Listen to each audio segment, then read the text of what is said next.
Tadipatri TDP నేత జేసీ ప్రభాకర్ రెడ్డిపై సైబరాబాద్ సిపికి నటి బీజేపీ నాయకురాలు మాధవీలత ఫిర్యాదు చేశారు. సినిమాల్లో నటిస్తున్న మహిళలపై ప్రభాకర్ రెడ్డి చేసిన వ్యాఖ్యలు సభ్య సమాజం తలదించుకునే విధంగా ఉన్నాయని అన్నారు. ఆయనపై కఠిన చర్యలు తీసుకోవాలని సిపిని కోరారు ఆవిడ. ఇప్పటికే మా అసోసియేషన్లోనూ జేసీపై మాధవీలత ఫిర్యాదు చేశారు.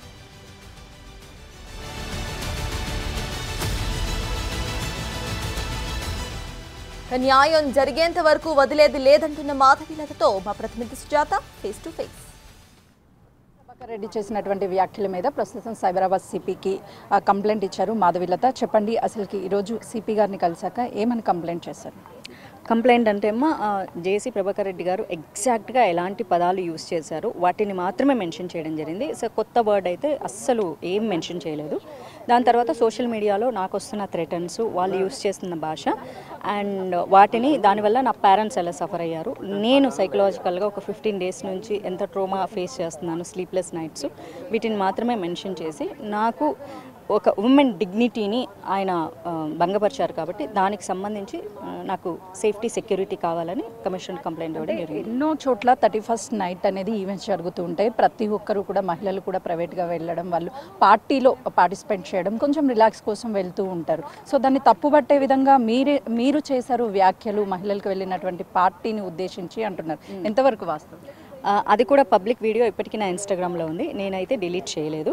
నేను ఎక్కడా కూడా అబ్యూజివ్గా కానీ లేకపోతే పార్టీకి వెళ్ళడం తప్పు అని కానీ అనలేదు. తిరిగి వచ్చే దారిలో అని మాత్రమే చెప్పాను. మీరు పార్టీ అసలు చేసుకోవద్దు, ఈ పార్కులు అంత రచ్చ జరుగుతున్నట్లు చెప్పలేదు. తిరిగి వచ్చే దారిలో 31st నైట్ పోలీసులు కూడా ఎంతమందికి రక్షణ కల్పిస్తారు.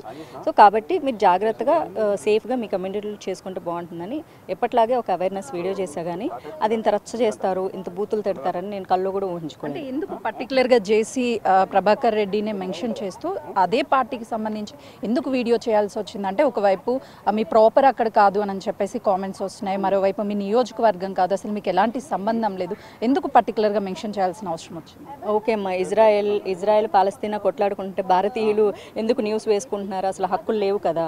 సో మనం దేని గురించైనా మాట్లాడే హక్కు ఉంది మనకు. At the same time being an Indian, నేను ఏ ప్రాంతం గురించైనా మాట్లాడగలను. నాకు 100% రైట్స్ ఉన్నాయి. కాదనే రైట్స్ ఎవరికి లేవు. అసలు మా ఊరు గురించి ఎందుకు మాట్లాడుతా అంటే I'm Indian citizen, I talk.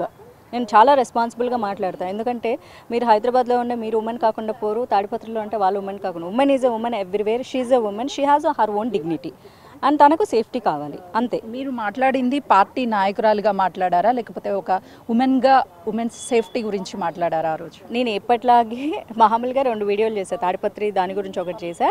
రెగ్యులర్గా కూడా 31st నైట్ తాగి తందనాలు ఆడొద్దు అమ్మాయిలు, మీరు మీ లైఫ్, మీ మానం ప్రాణం మీరే సెక్యూరిటీ, పోలీసులను నిందించొద్దని కూడా ఇంకో వీడియో కూడా చేయడం జరిగింది. అలా ర్యాండమ్గా చేశాను. బట్ ఆయన వీడియోలో చెప్పినట్టు ఇప్పుడు అన్ని ఛానల్స్కి నేను ఒక్కదానే చేశానంటే ఎవరు నమ్మట్లే. బట్ ఆయన వీడియోలో ఇంకో మాట అన్నారు, RSS, Bajrang Dal, Hindu Vahini and ఇంకేంటి బీజేపీ వాళ్ళందరూ ఈమెను ఎగదోసారు అన్నారు కదా. సరే, ఈ సంస్థలన్నీ నా వెనక ఉన్నాయి అనుకోండి. అంటే ఆ సంస్థలన్నీ మీ వెనుక ఉన్నాయి అని చెప్పేసి ఆ పర్సన్ చెప్పారని మీరు అంటున్నారు. మరి ఇప్పుడు మీ దగ్గరకి వాళ్ళంతా కూడా మద్దతుగా వస్తున్నారు. అసలు పార్టీ నుంచి సపోర్ట్ ఏమైనా ఉందా మీకు? అంటే ఉంటుందమ్మా, మరి మా పార్టీ వాళ్ళే కదా. ఆయన చెప్పింది బయట సంస్థలు కాదు, మా పార్టీ అనుబంధ సంస్థలే అవన్నీ కూడా. సో కాబట్టి ఆయన ఉన్నాయి అనుకుంటే 100% ఉన్నాయి, సంస్థలన్నీ ఉన్నాయి. ఎవరు కూడా అఫీషియల్గా మీడియా ముందుకు వచ్చి మీరు తప్ప ఈరోజు కంప్లైంట్ ఇవ్వడానికి కావచ్చు, లేకపోతే ఎక్కడ పార్టీకి సంబంధించినటువంటి ఏ వ్యక్తులు కానీ, సినీ ఇండస్ట్రీకి సంబంధించినటువంటి ఏ వ్యక్తులు కానీ ఎందుకు ముందుకు రావడం లేదు? అంటే ఒక ఫ్యామిలీ పార్టీ అన్నా కూడా, లేకపోతే మూవీ ఇండస్ట్రీ అన్నా కూడా ఒక ఫ్యామిలీ అంటారు. మీ మీద మాట్లాడినటువంటి మాటలు కూడా చాలా పదజాలం అనేది చెప్పుకునే విషయాలన్నీ కూడా మాట్లాడారు. ఏం చెప్తారు?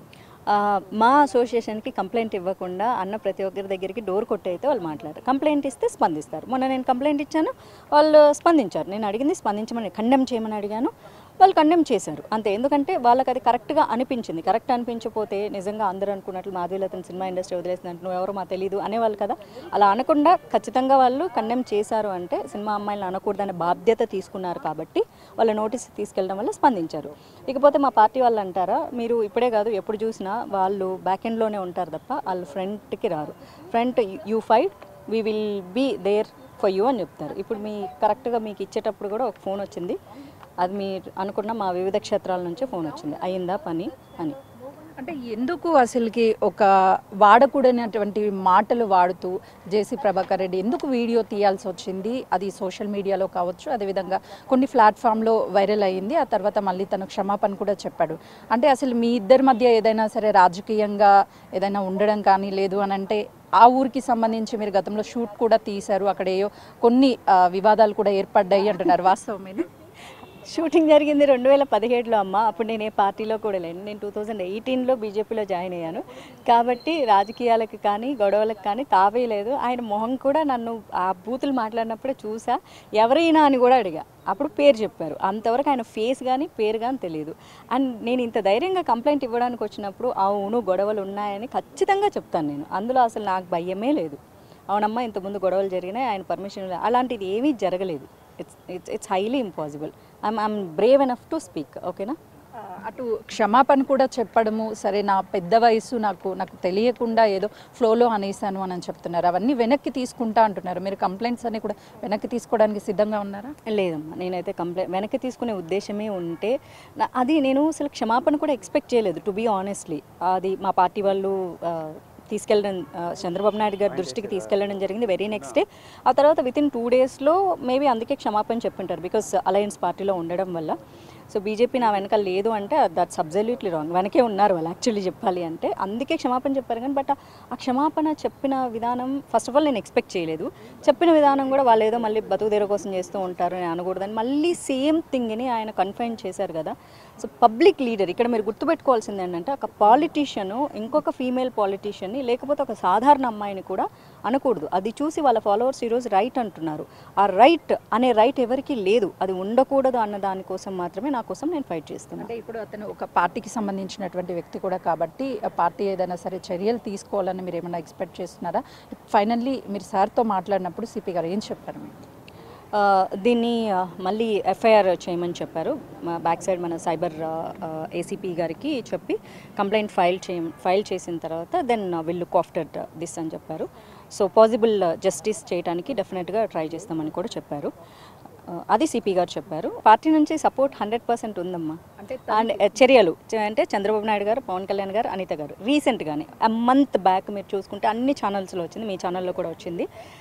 ఆడపిల్ల మీద ఎవరైనా అబ్యూజివ్ కామెంట్స్ చేస్తే మా పార్టీ వాళ్ళైనా పక్క పార్టీ వాళ్ళైనా సాధారణ అమ్మాయి మీదైనా వాళ్ళని వదిలిపెట్టే సమస్య లేదు, సరైన చర్యలు తీసుకుంటాము అని నొక్కి ఒక్కానించి చెప్పిన కారణంగా ఆ చెప్పింది చెప్పినట్లు చెయ్యాలని కోరుకుంటున్నాను. ఓకే, చూసినాం కదా. ప్రస్తుతం అయితే మాత్రము ఎఫ్ఐఆర్ని కూడా నమోదు చేయాలి అని చెప్పేసి ఆ కంప్లైంట్ ఇవ్వగానే అటు సిపి కూడా రెస్పాండ్ అయ్యారని చెప్తున్నారు. ఖచ్చితంగా పార్టీలో ఎవరైనా సరే సాధారణ మహిళ అయినా కావచ్చు, అదేవిధంగా అపొలిటికల్ నుంచి వచ్చినటువంటి మహిళ మీద అయినా సరే అసభ్యకరంగా ఎవరైనా సరే వ్యాఖ్యించినా సరే, అదేవిధంగా వాళ్ళని దూషించే ప్రయత్నం చేసినా ఖచ్చితంగా కూడా వాళ్ళ మీద పార్టీ చర్యలు తీసుకోవాలి అంటూ మాధవీలత చెప్తున్నారు. కెమెరామెన్ శ్రీకాంత్తో సుజాత, సైబరాబాద్.